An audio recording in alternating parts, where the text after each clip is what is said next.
السلام علیکم ورحمۃ اللہ وبرکاتہ نحمده ونصلی علی رسوله الکریم اما بعد فاعوذ باللہ من الشیطان الرجیم بسم اللہ الرحمن الرحیم رب اشرح لی صدری ویسر لی امری واحلل عقدۃ من لسانی یفقهوا قولی ربنا زد.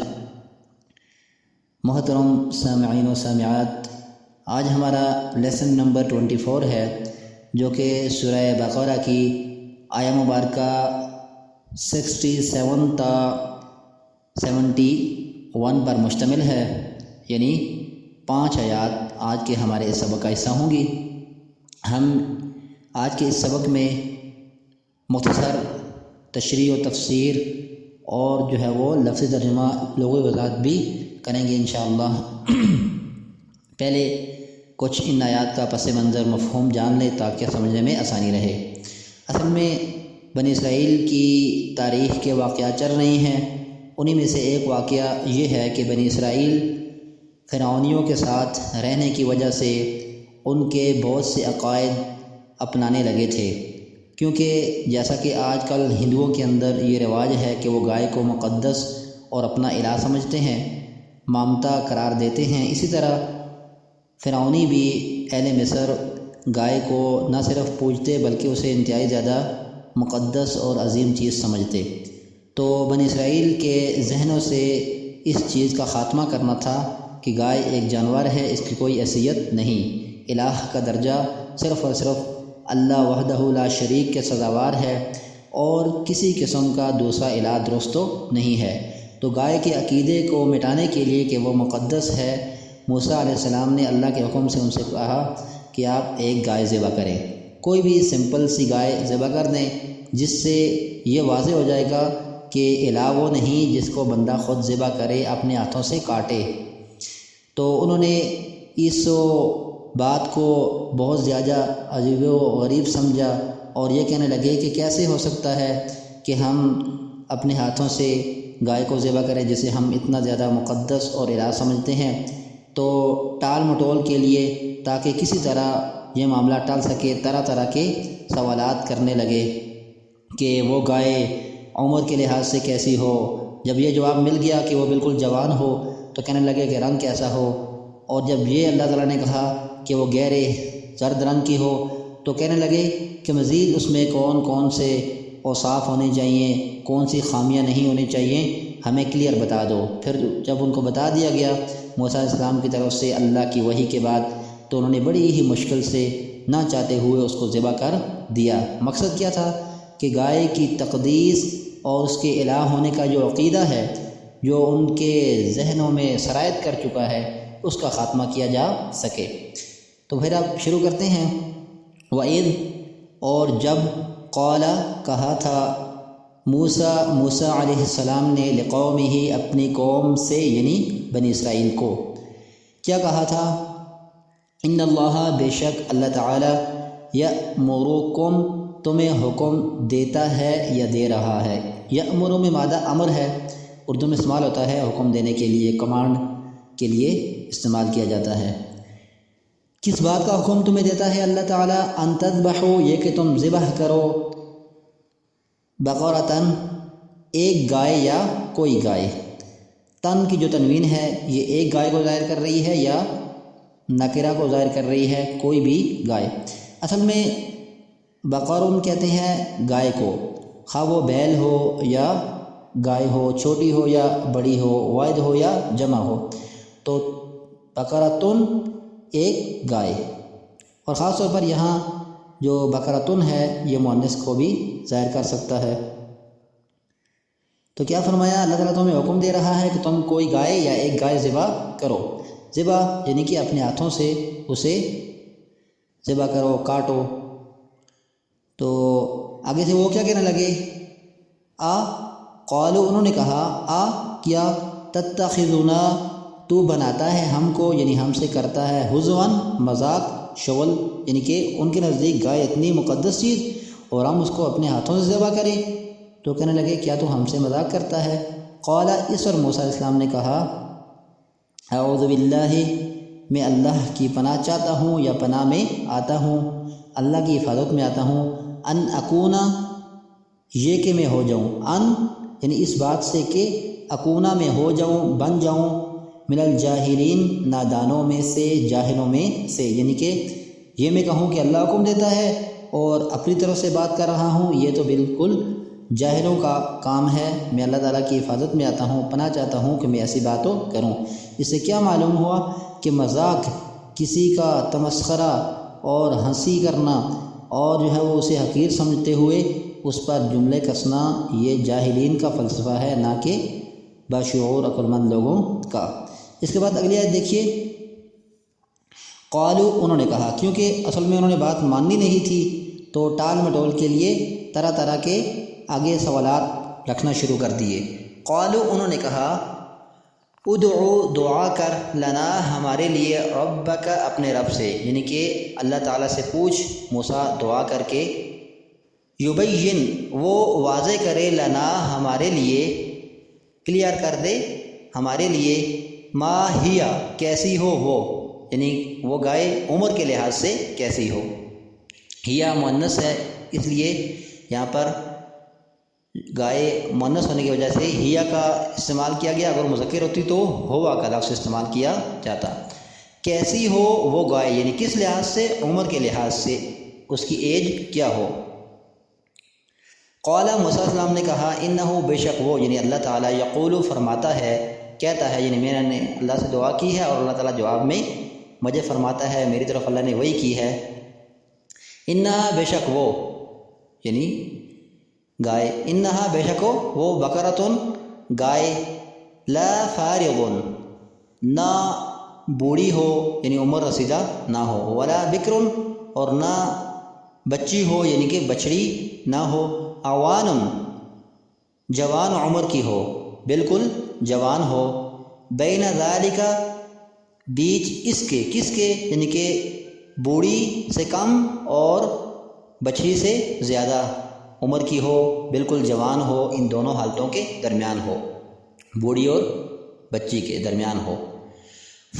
پس افعلوا کر گزرو، کرو، ما جو بھی تؤمرون تم حکم دیے جاتے ہو۔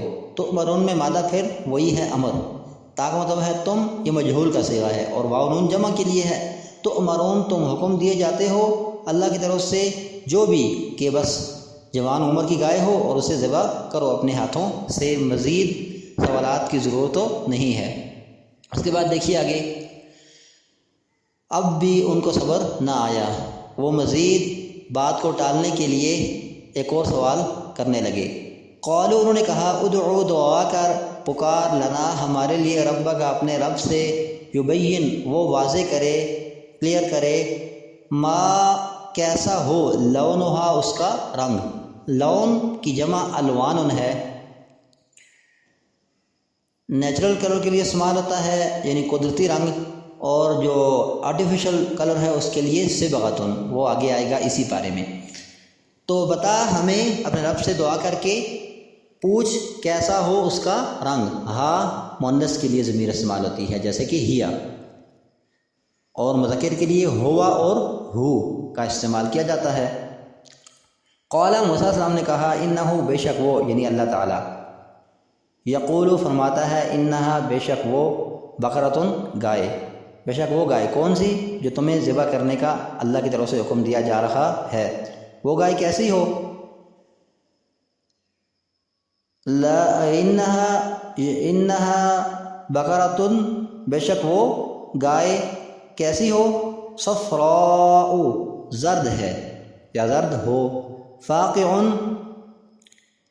خوب گہرا ہو یا شوخ ہو، صفرا زرد رنگ کی ہو، اور زرد رنگ بھی کیسا، فاقع خوب گہرا ہو، شوخ ہو، لونہا اس کا رنگ کیسا گہرا ہو، کیسی زرد ہو، تسر وہ خوش کرے، سرن کا مطلب کیا ہے، بہانا، خوش کرنا، اچھا لگنا، تو وہ بہائے اچھی لگے، الناظرین دیکھنے والوں کو، ناظر کی جمع کیا ہے، ناظرین، جیسے کہ سامع کی جگہ سامعین۔ اس کے بعد پھر بھی ان کو تسلی نہ ہوئی، مزید سوال کرتے چلے گئے، اور جو سوال کرتے رہے ان پر حالات تنگ کیے جاتے رہے، گائے کی جو کنڈیشن تھی، شرائط تھیں، وہ مزید سخت ہوتی گئیں۔ آگے انہوں نے کیا سوال کیا؟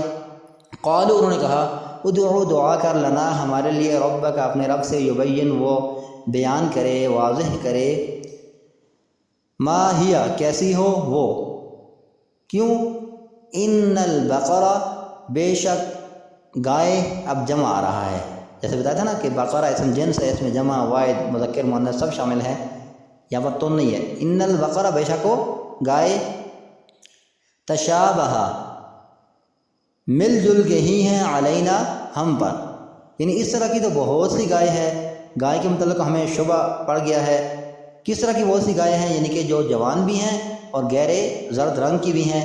مزید ہمارے لیے کلیئر ہونا چاہیے کہ اس میں کون کون سے نقائص نہیں ہونے چاہیے، اس میں کون کون سی خصوصیات ہونی چاہیے۔ وَإِنَّا، اور بے شک، انشاء اللہ، اگر چاہا اللہ تعالیٰ نے تو، لمہتدون، ہم پانے والے ہیں، یعنی کہ وہ گائے ہمیں مل جائے گی، جہاں بھی ہوئی ہم اس کو تلاش کرنے والے ہیں۔ وَإِنَّا، اور بے شک ہم، اگر اللہ نے چاہا تو ہدایت پانے والے ہیں۔ یہاں پر عبداللہ بن عباس فرماتے ہیں کہ اگر وہ لوگ انشاءاللہ نہ کہتے تو قیامت تک اس گائے کا پتہ نہ چلتا کہ کون سی گائے ان کو ذبح کرنی ہے۔ اس کے بعد دیکھیے موسیٰ علیہ السلام انہیں جواب دے رہے ہیں۔ قال، موسیٰ علیہ السلام نے کہا، انہو، بے شک وہ، یعنی اللہ تعالیٰ، یقول، فرماتا ہے، انہا، بے شک وہ گائے۔ اب ٹرمز اور کنڈیشن دیکھیے کیسی شرائط لگا دی گئی کہ مزید کوئی سوال باقی رہا ہی نہیں۔ انہوں نے پہلے ایک ایک سوال کیا جس پر ان کو ایک ایک جواب دیا گیا، اب ایک اور سوال کیا تو یہاں پر بہت سی گائے کی خصوصیات واضح کر دی گئی کہ یہ نقائص اس میں نہیں ہونے چاہیے اور یہ خصوصیات ہونی چاہیے۔ بے شک وہ گائے کیسی ہو؟ نمبر 1، لا ذلول، نہ جودی ہوئی ہو، تثیر الارض، کہ ہل چلاتی ہو زمین میں یا پھاڑتی ہو زمین کو، یعنی کہ کھیتی باڑی کا کام اس سے نہ لیا گیا ہو۔ ذلول، یعنی کہ مطیع نہ ہو، اس سے کوئی کام نہ لیا گیا ہو۔ اور تثیرو کا مطلب کیا ہے؟ زمین کو کوریدنا، پھاڑنا اور چیرنا۔ تو آپ کو پتہ ہے گایوں بیلوں وغیرہ سے یہ کام لیے جاتے ہیں، ہل چلانے کی بات ہو رہی ہے۔ اور نمبر 2 کیا ہے؟ ولا تسقی الحرث، اور نہ ہی سیراب کرتی ہو، پانی پلاتی ہو کھیتی کو، یعنی کہ اس سے یہ خدمت بھی نہ لی گئی ہو۔ سین قاف، یا پانی پلانا، سیراب کرنا۔ الحرث کھیتی کو بولتے ہیں۔ نمبر 3، مسلمۃ، بالکل سالم ہو، تندرست ہو، صحیح ہو۔ لا شیعۃ، نمبر 4، نہ کوئی داغ ہو کسی قسم کا، یعنی کلر کے اعتبار سے کوئی داغ نہ ہو، فیہا، اس میں، یعنی کہ گائے ہو بھی گہرے رنگ کی اور اس میں کلر کے اعتبار سے کوئی دوسرا نشان نہ ہو۔ قال، انہوں نے کہا، الآن، اب، جئت، تو لایا ہے، بالحق، صحیح بات، یعنی اب ہمیں گائے کے بارے میں جو کنفیوژن تھی وہ دور ہو گئی ہے، اب ہمیں صحیح بات کا پتہ چل گیا ہے۔ تو ذبحوها، انہوں نے ذبح کیا اس کو، یعنی بالآخر جب کوئی سوال نہ بچا اور اتمام حجت ہو گئی تو انہوں نے اس گائے کو بڑی مشکل سے تلاش کیا اور ذبح کیا۔ وما کادوا، اور نہ تھے وہ، یفعلون، کہ کرتے، یعنی ایسا کرتے، وہ اس کے قریب نہ تھے، امکان نہیں تھا کہ وہ ایسا کریں گے، اسی لیے انہوں نے جو ہے وہ طرح طرح کے سوالات کیے۔ یہاں پر یہ بھی ہے کہ سب سے بہترین گائے جو پرستش کے لیے اور مقدس سمجھی جاتی تھی وہ انہی خصوصیات سے متصف تھی، یعنی کہ بالکل جوان بھی ہو، گہرے زرد رنگ کلر کی بھی ہو اور اس نے جو ہے وہ کوئی خدمت بھی نہ کی ہو۔ تو سب سے جو مقدس گائے ان کی نگاہ میں تھی، پھر اسی گائے کو انہیں ذبح کرنے کا حکم دیا گیا۔ سبحانک اللہم و بحمدک، نشہد ان لا الہ الا انت، نستغفرک و نتوب الیک۔